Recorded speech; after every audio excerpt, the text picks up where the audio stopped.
Bueno, es un privilegio poder recibir en RPP a un distinguido profesor de una prestigiosa universidad de los Estados Unidos, nada menos que la de Virginia, creada por el padre de la Constitución de Estados Unidos, Thomas Jefferson, y estoy refiriéndome a Jorge Secada Koechlin. Muy buenas noches, doctor Secada. Buenas noches, Fernando. Buenas noches, teleaudiencia de RPP. No sé si ha escuchado a nuestros invitados previos. Con el primero hemos hablado sobre la necesidad de racionalidad en la política, con el segundo sobre racionalidad en la ciencia médica y en el manejo de la pandemia, pero usted es un especialista de la racionalidad, porque la filosofía es la búsqueda de la sabiduría por medios racionales, si estoy bien informado. Díganos, por favor, usted, que creo que vive en nuestro país más de 3 décadas y que está de paso ahora, ¿cómo ha encontrado el clima un poco caldeado, un poco polarizado, para no decir fanatizado en algunos casos y crispado en muchos, con el que estamos viviendo esta segunda vuelta electoral? Bueno, en realidad he encontrado lo que más o menos conocemos todos. En parte lo acabas de describir tú, al hablar de un clima tenso, dividido, enfrentado. Yo diría de desánimo fundamental. Es un clima depresivo, en cierto sentido, que tiene que ver con un descontento que tenemos los peruanos cuando decimos con el Perú, es con nosotros mismos. Lo que he encontrado, sin embargo, no es distinto de lo que conozco. Yo vivo en el Perú más tiempo que el que vivo en Estados Unidos usualmente. Por razones de la pandemia he tenido que dejar el país durante un buen tiempo sin poder regresar. Pero yo estaba aquí cuando empezó esto, y lo que he visto es, creo yo, el resultado de un proceso que viene desde hace mucho. En ese sentido no debería sorprendernos cuando la gente dice, no sé cómo hemos llegado acá. Bueno, claro, los detalles de cómo hemos llegado a esto, nadie los podía predecir. Quizá la especificidad de la situación actual no se podía predecir, pero en términos más generales y genéricos, es lo que hemos estado viendo desde hace ya un buen tiempo. La destrucción de las instituciones, o quizá la falta de instituciones. Yo soy una persona relativamente pesimista en mi visión de nuestra historia. Hablemos, por ejemplo, del Bicentenario. Sí. Y eso tiene que ver con la razón. La razón es un ideal, pero es un ideal, digamos, difícil de precisar.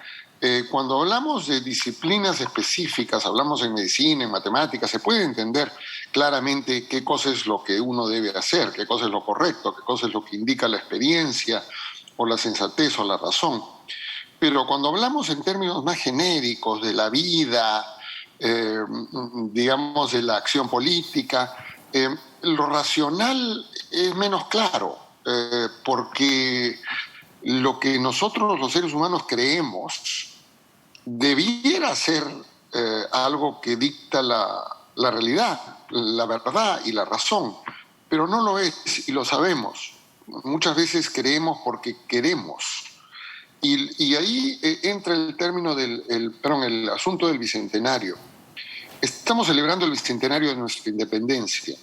Bastante poco, pero en fin, estamos caminando hacia eso. Poco, sí. Poco, es cierto porque hay otros temas que nos han sobrepasado.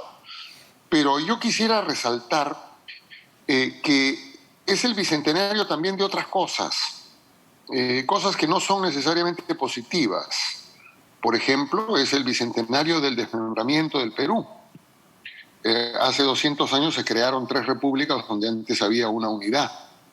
Una de ellas con el nombre de la persona que la creó, que se hizo, como usted sabe, como sabes tú, Fernando, dictador vitalicio del Perú, cuando primero asumió el cargo de jefe de la nación, digamos, de la nueva nación.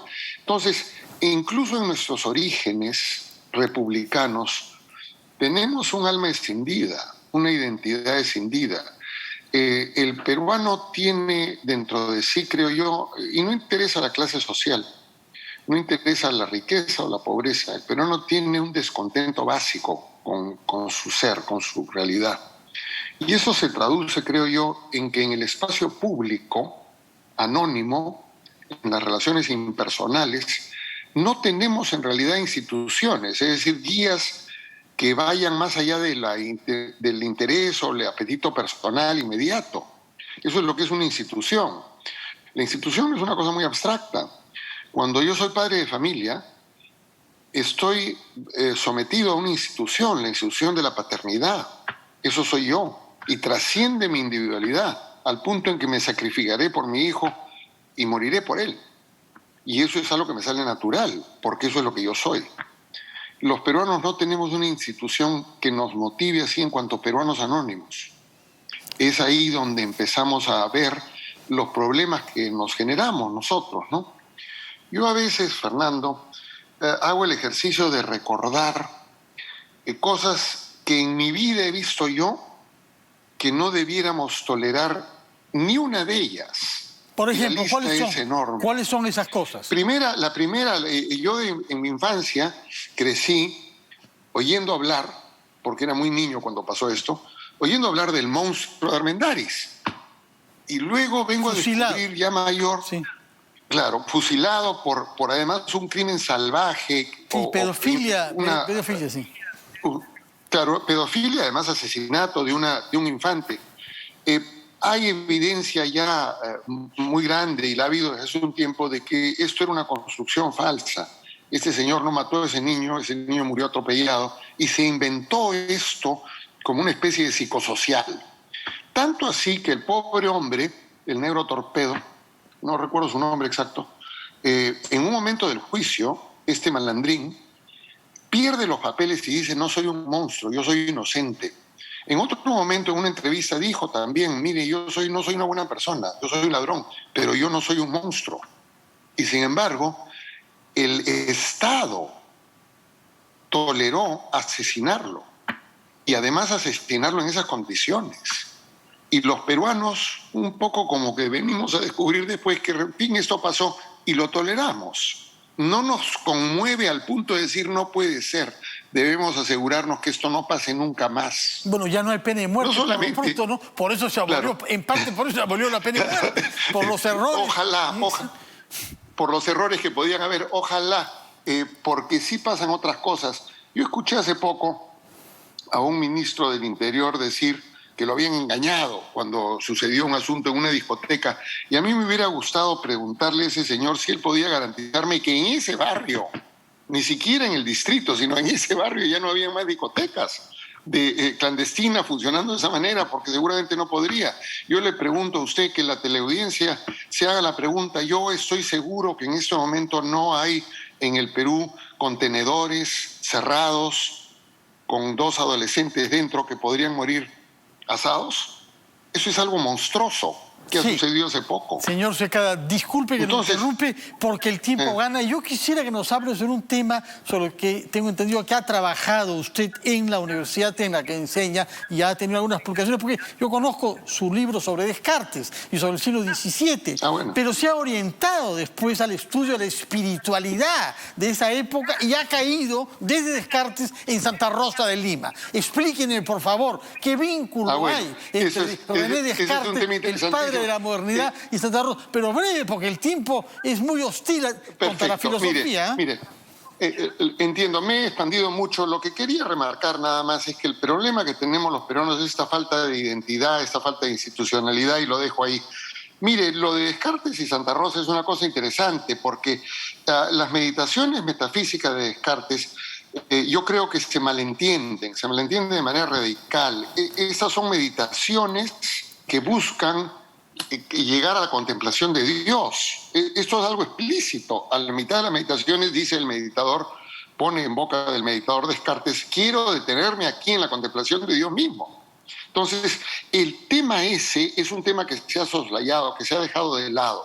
¿Por qué? Porque en la visión de la modernidad se prefiere un Descartes más aséptico espiritualmente, digamos, más ilustrado, no el Descartes producto de un intercambio con gente como Berulle, Arnaud, etcétera, todos ellos sumidos en una tradición mística, espiritual, etcétera. Descartes es un platónico. ¿Y cómo llega Santa Rosa de Lima a sus centros de interés?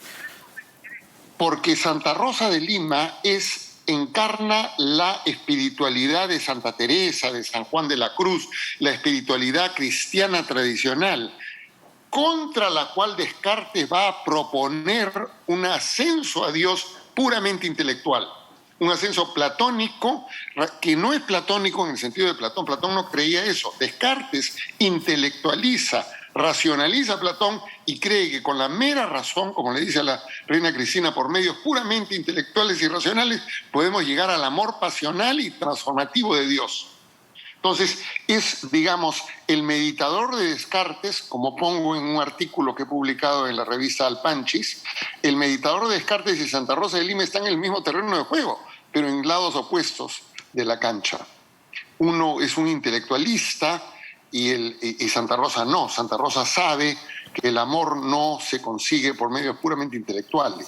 Una última pregunta, porque nos ha vencido el tiempo. Si usted tuviera delante a los dos candidatos presidenciales y a los congresistas electos, ¿cómo resumiría lo que un filósofo peruano tiene que pedir a la clase política peruana?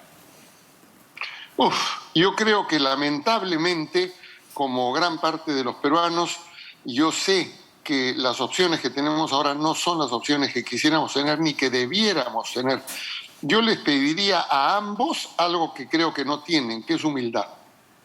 Humildad frente al país. Reconozcan que el Perú es bastante más grande que sus deseos personales, que sus furias, que sus intereses, que sus deseos. Eso es lo que yo les pediría. Muchas gracias por su presencia y por permitirnos terminar la semana con las alturas místicas de Santa Rosa de Lima y con la racionalidad crítica de la filosofía de Descartes.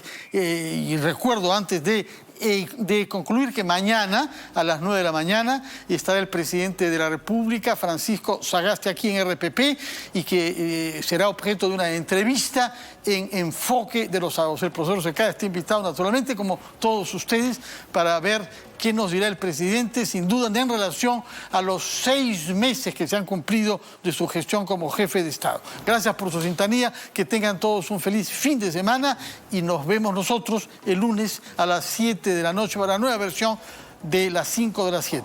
Muy buenas noches.